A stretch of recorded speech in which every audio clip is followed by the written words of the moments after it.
How is an individual taxed on death? In Canada, when an individual passes away is the last time the government has the ability to tax the person. As such, the basis of our tax system is that with certain limited exceptions, a person is deemed to have disposed of all their assets at fair market value the moment they die.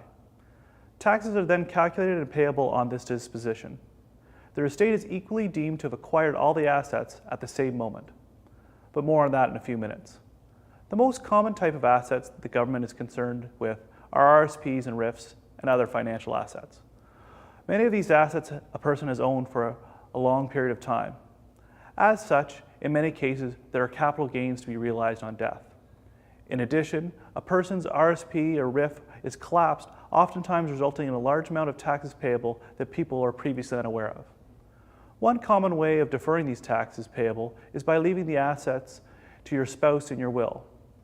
Under the Canadian tax system, when an individual leaves their assets to their spouse, there are no current taxes payable on these assets, like I previously described. Instead, a person's spouse inherits the assets, but also inherits the related tax liability. This tax liability is either paid during the surviving spouse's lifetime or ultimately upon their surviving spouse's death.